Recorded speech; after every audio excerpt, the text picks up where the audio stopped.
বিসমিল্লাহির রহমানির রহিম। প্রিয় শিক্ষার্থীবৃন্দ, আসসালামু আলাইকুম। নয়াবাটি হাজী শরীয়তুল্লাহ বিদ্যাপীঠের পক্ষ থেকে তোমাদেরকে ধন্যবাদ, স্বাগতম। আমি আজ নবম শ্রেণী বা ভূগোল ও পরিবেশ বিষয়ে একটি ক্লাস নেব। তোমরা সবাই মনোযোগ সহকারে ক্লাসটা দেখবে।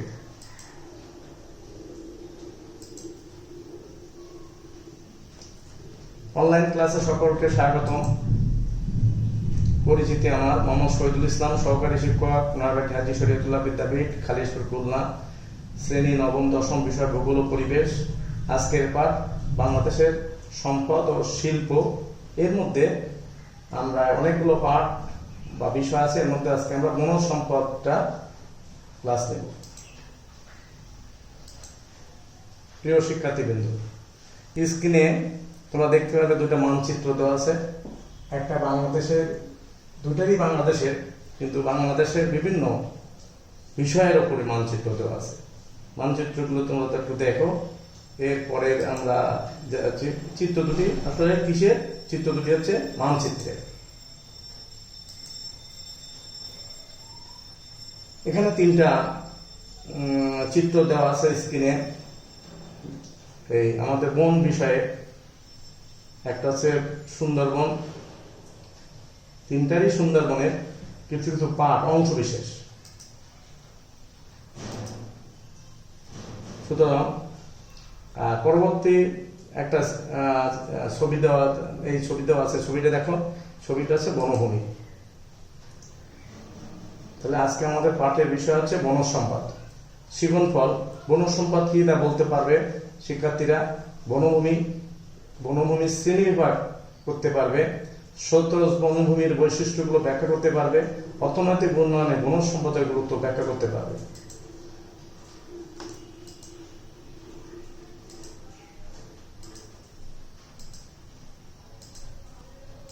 প্রিয় শিক্ষার্থী, তোমরা লক্ষ্য করো যে আসলে বনভূমিটা কি।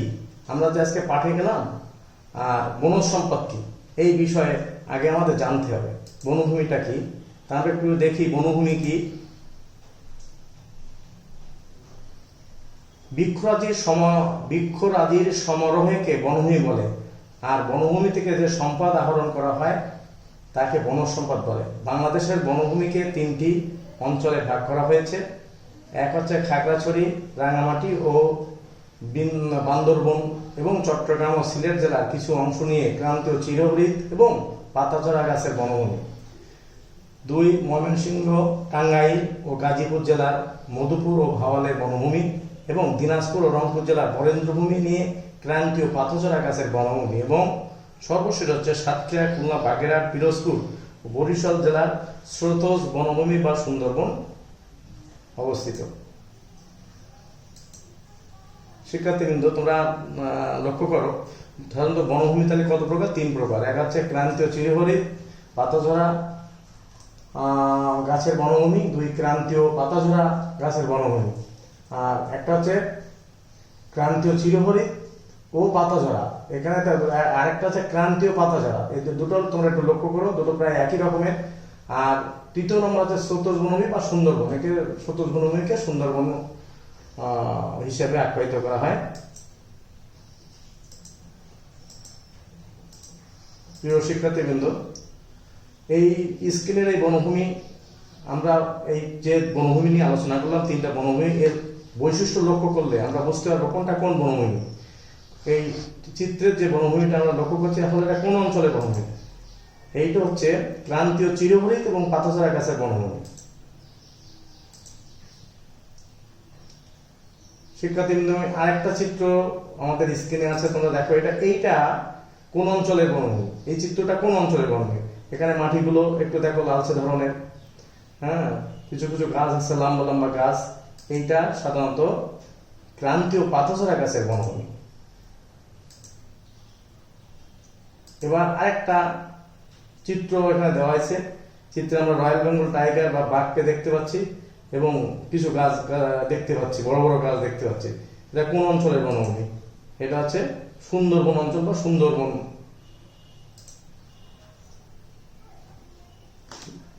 এবার আমাদের ভিডিওটি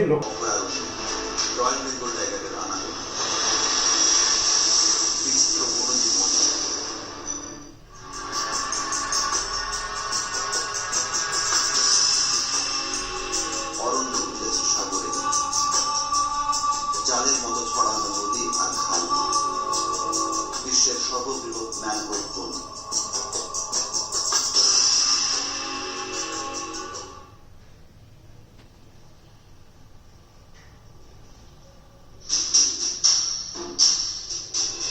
বাংলাদেশ সবুজের দেশ, নদীর দেশ, সব রূপ মিলিয়ে সুন্দরের বন। প্রায় 400 নদী খাল ও 200 ছোট বড় দ্বীপ নিয়ে সুন্দরবন। অবস্থান দেশের দক্ষিণ পশ্চিমে বঙ্গোপসাগরের তীরে। বিশ্বের লবণাক্ত পানির বনগুলোর মাঝে সবচেয়ে বড় এটি।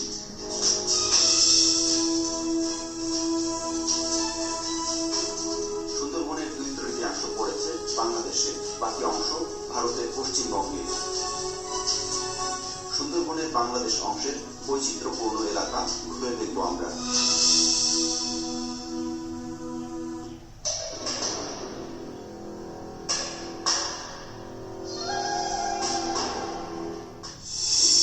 করমজল সুন্দরবনের প্রবেশ পথেই এই স্থানটি। এই কাঠের রাস্তাগুলো বেশ দীর্ঘ।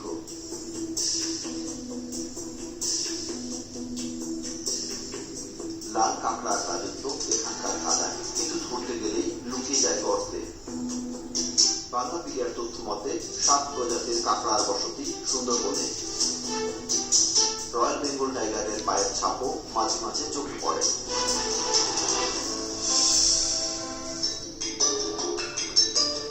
সুন্দরবনের ডাঙায় থাকে এমন প্রাণীগুলোর মাঝে চিত্রা হরিণের সংখ্যা সবচেয়ে বেশি।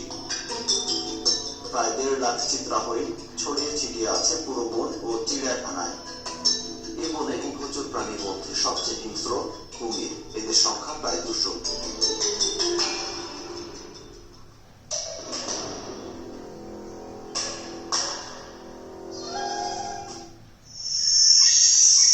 সুন্দরবনে প্রায় 300-র বেশি উদ্ভিদ আছে। সবচেয়ে বেশি আছে সুন্দরী আর গেওয়া। গরান কেওড়ার শ্বাসমূল মাটির উপরে উঠে আছে। এটা জোয়ার ভাটার এলাকায় টিকে থাকার কৌশল।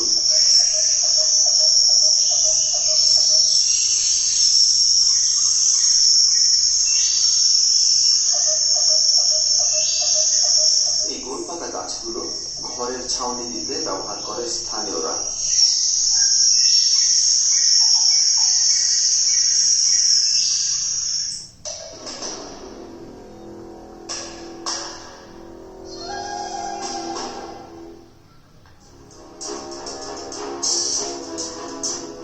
সুন্দরবনের নদীগুলোতে জোয়ার ভাটা হয় দিনে 2 বার।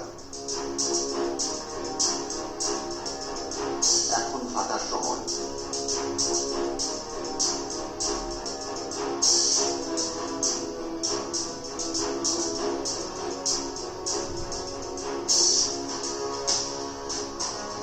ঘন জঙ্গলের মাঝে ছুটে চলা এমন অজস্র নদী আছে এই কচিখালিতে।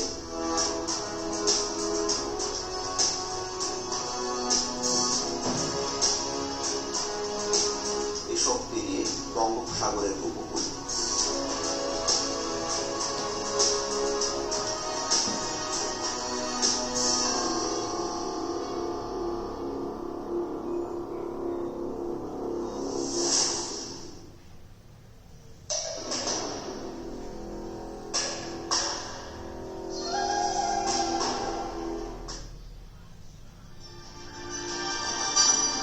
খাবার নিয়ে বানরে বানরে ঝগড়া।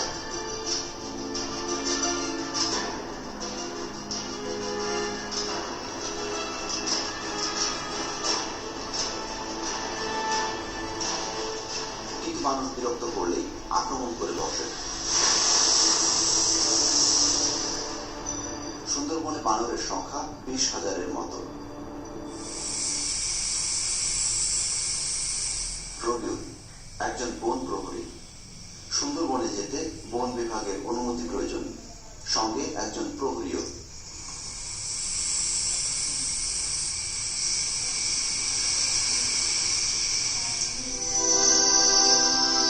জঙ্গলের পরে সমুদ্র সৈকত।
সমুদ্র সৈকত।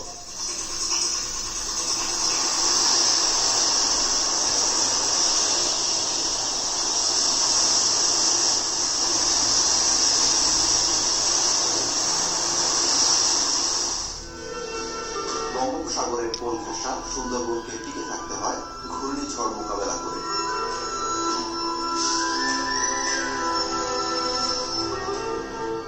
সেসব দুর্যোগের ক্ষতচিহ্ন নিয়ে পড়ে আছে ভাঙা গাছের গুঁড়ি।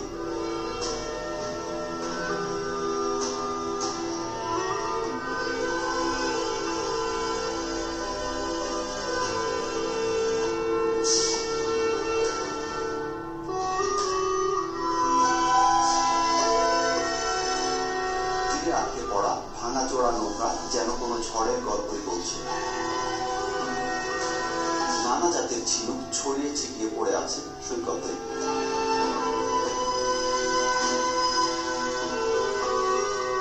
এই শামুককে স্থানীয়রা বলে। প্রিয় শিক্ষার্থীবৃন্দ, এই মানচিত্রটা লক্ষ্য করো। এই মানচিত্রতে এর চিহ্নিত বনভূমি বৈশিষ্ট্য দেওয়া আছে, বৈশিষ্ট্যটা লিখো। এর চিহ্নিত বনভূমিটি আসলে সুন্দরবনের বৈশিষ্ট্যগুলো কি কি? সুন্দরবন সম্পর্কে এটা হচ্ছে বাংলাদেশের দক্ষিণে অবস্থিত। এখানে প্রচুর বৃষ্টিপাত হয়, বলয় থেকে গাছ জন্মে, সমুদ্রের জোয়ার ভাটা ও লোনা পানি প্রবাহিত, সুন্দরী গরান গেওয়া কেওয়া, পশুর ধুন্দর কেওয়া বৃক্ষ জন্মায়, প্রচুর পরিমাণে গোলপাতা পাওয়া যায়।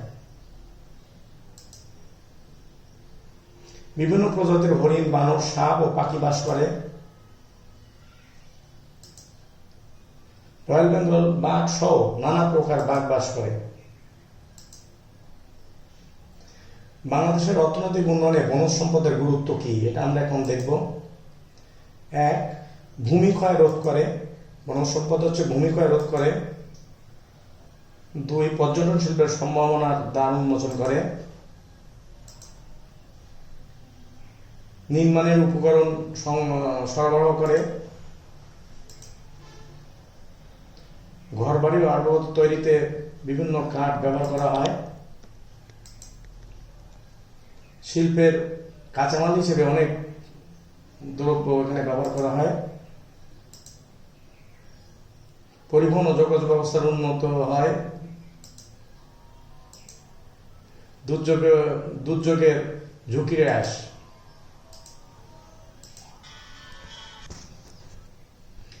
মধু সংগ্রহ, সরকারের আয়ের উৎস, বৈদেশিক মুদ্রা অর্জন। আমরা দেখলাম যে অর্থনৈতিক উন্নয়নে বনজ সম্পদের ভূমিকা কতটুকু। এখন আমি তোমাদেরকে যা পড়াইলাম বা দেখালাম সেগুলো থেকে তোমাদের একটা প্রশ্ন তৈরি করি। সুন্দরবনের প্রধান বৃক্ষটা কি? সতোষ বনভূমি সৃষ্টির কারণ কি? এই বনভূমির কয়েকটি বৃক্ষের নাম বলে। এই বনভূমি বলতে সুন্দরবনে।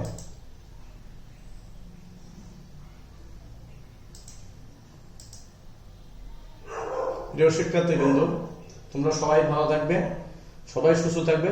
সকলকে ধন্যবাদ।